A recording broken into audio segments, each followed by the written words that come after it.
আজকালকার দিনে ইলেকশন জেতা মানে কিন্তু শুধু বড় বড় সমাবেশ বা জোরালো স্লোগান নয়। আজকের যুগে ভোটের আসল লড়াইটা জেতা হয় ডেটা আর স্ট্র্যাটেজির সূক্ষ্ম খেলায়।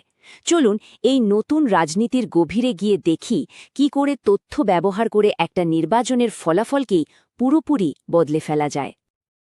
একবার ভাবুন তো, এটা কিভাবে সম্ভব যে একটা রাজনৈতিক দল মাত্র একটা নির্বাচনে তাদের ভোটের শেয়ার ৩৫%রও বেশি বাড়িয়ে ফেলল। এই যে রাজনৈতিক ধাঁধা, এর সমাধান করার জন্য আমরা একটা নির্দিষ্ট নির্বাচনী এলাকাকে খুব কাছ থেকে দেখব। এই ডেটাটা দেখুন, এটা পশ্চিমবঙ্গের বহরমপুর বিধানসভা কেন্দ্রের ২০১৬ থেকে ২১ মাত্র ৫ বছরে কংগ্রেসের ভোট প্রায় ৪৮% কমে গেছে, আর ঠিক সেই সময়েই বিজেপির ভোট বেড়েছে ৩৫%-এর বেশি। এত বড় একটা পরিবর্তন কি করে হলো? এর পেছনের কারণগুলোই আমরা এখন খুঁজে বের করব। এই বিশাল ভোট বদলের উত্তরটা কিন্তু শুধু সংখ্যার মধ্যে লুকিয়ে নেই। এর আসল কারণটা লুকিয়ে আছে ওই এলাকার মাটিতে, ওখানকার মানুষের রোজকার জীবনে। তো চলুন বহরমপুরের সামাজিক আর রাজনৈতিক গঠনটাকে একটু ভালো করে বুঝি। পশ্চিমবঙ্গের মুর্শিদাবাদ জেলার এই বহরমপুর কেন্দ্রটা, বুঝলেন, শহর আর গ্রামের একটা দারুণ মিশেল। আর এই দুই জায়গার মানুষের চাহিদা, তাদের জীবনযাত্রা, তাদের ভাবনা চিন্তা সবকিছুই একদম আলাদা। আর এটাই ওখানকার রাজনীতিকে খুব জটিল করে তুলেছে। এখানকার জনসংখ্যার বিন্যাসটা বেশ ইন্টারেস্টিং। প্রায় ৫৪% মুসলিম আর ৪৬% হিন্দু, তার সাথে আবার ১৭%-এর বেশি তফসিলু জাতিভুক্ত মানুষও আছেন। এই যে বিভিন্ন ধর্ম আর বর্ণের সহাবস্থান, এটাই এখানকার রাজনীতির সমীকরণকে বিশেষভাবে প্রভাবিত করে। এলাকাটার মধ্যে একটা পরিষ্কার ভাগ আছে, বুঝলেন।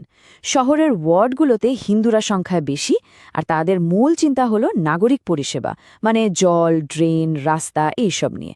আর অন্যদিকে গ্রামের দিকে মুসলিম জনসংখ্যা বেশি, আর তাদের ফোকাসটা হলো চাষবাস আর পরিকাঠামোর ওপর। মানে শহরের মানুষের যা চাহিদা, গ্রামের মানুষের চাহিদা তার থেকে একেবারে আলাদা। শুধু ধর্ম বা জাত দিয়ে তো আর সবটা বোঝা যায় না, তাই না? আসল কথাটা হলো মানুষ ঠিক কী নিয়ে চিন্তিত, ভোটারদের মূল সমস্যাগুলো কি। একটা ভালো রাজনৈতিক কৌশলের চাবিকাঠি কিন্তু এটাই। চলুন এবার সেই দিকেই নজর দেয়া যাক। ১ নম্বর, আর সবচেয়ে বড় সমস্যা, কাটমানি। সোজা বাংলায় দুর্নীতি। সরকারি পরিষেবা পেতে গেলেও ঘুষ দিতে হয়, আর এটা নিয়ে মানুষের মনে প্রচণ্ড রাগ জমেছিল। এটা ছিল এলাকার অন্যতম প্রধান একটা ইস্যু। এরপর আসছে বেকারত্ব। ভাবা যায় এলাকার প্রায় ৬৫% মানুষ কর্মহীন, স্থানীয়ভাবে কাজ নেই, তাই যুবকদের এলাকা ছেড়ে বাইরে চলে যেতে হচ্ছে কাজের খোঁজে। এই বেকারত্ব একটা মারাত্মক সমস্যা হয়ে দাঁড়িয়েছিল। আর তৃতীয়ত, কৃষকদের দুর্দশা। প্রত্যেক বছর বন্যা আসে, ফসলের ঠিকঠাক দাম পাওয়া যায় না, সেচেরও ভালো ব্যবস্থা নেই।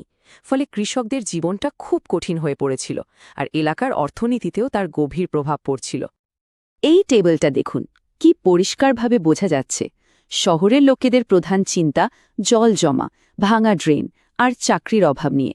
আর গ্রামের মানুষের মূল সমস্যা হল ফসলের জমিতে বন্যা, ভাঙা রাস্তা আর সেচের অভাব। এই যে এলাকা ধরে ধরে সমস্যাগুলো আলাদা করে বোঝা, এটাই একটা সফল স্ট্র্যাটেজির প্রথম ধাপ। তো এই সব ডেটা তো পাওয়া গেল, কিন্তু এই তথ্যকে কাজে লাগিয়ে একটা জেতার মতো কৌশল বানানো হয় কিভাবে? চলুন সেটাই এবার দেখি। মানে ডেটাকে অ্যাকশনে পরিণত করার প্রক্রিয়াটা ঠিক কী রকম। এখানে যেই কৌশলটা ব্যবহার করা হয় সেটার নাম কমিউনিটি আউটরিচ স্ট্যাক। এর মানেটা খুব সহজ। এক সাইজের জুতো যেমন সবার পায়ে লাগে না, তেমনি সবার জন্য একটাই রাজনৈতিক বার্তা কাজ করে না।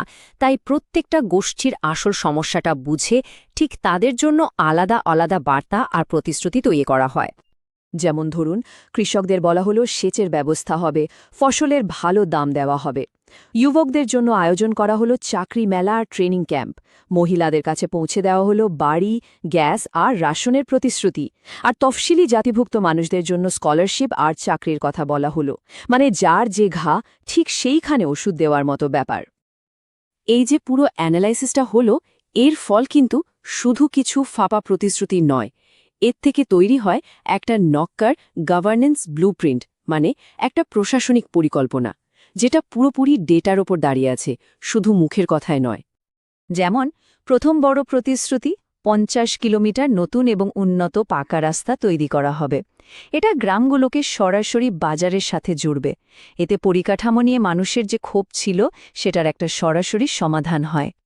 এরপর দেখুন, নতুন বাঁধ তৈরি করে ১০,০০০ একর চাষের জমিকে প্রত্যেক বছরের বন্যার হাত থেকে বাঁচানো হবে। এটা কৃষকদের বহুদিনের একটা বড় সমস্যার সমাধান করার একটা নক্কর পদক্ষেপ। আর তৃতীয়ত, একটা নতুন অ্যাগ্রো প্রসেসিং হাব তৈরি করা হবে, যেখানে সরাসরি ৫০০টা নতুন স্থানীয় চাকরির সুযোগ তৈরি হবে। এটা বেকার যুবকদের সমস্যার একটা বাস্তব সমাধান দেয়।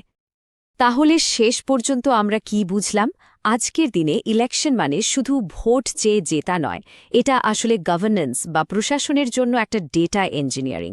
মানুষের আসল সমস্যাগুলো ডেটা দিয়ে বোঝা আর তার ভিত্তিতে একটা ভালো কার্যকরী শাসন ব্যবস্থা তৈরি করার রোডম্যাপ বানানো। এটাই হলো জেতার নতুন বিজ্ঞান। প্রশ্নটা শুধু জেতার নয়, প্রশ্নটা হলো ডেটা ব্যবহার করে মানুষের জীবনকে আরও উন্নত করার সুযোগ তৈরি করার। If you want to become a people-centric leader and uplift your constituency, get in touch with blueprintstrategies.ai at mgr@blueprintstrategies.ai or call 08042041602. Purpose Beyond Politics.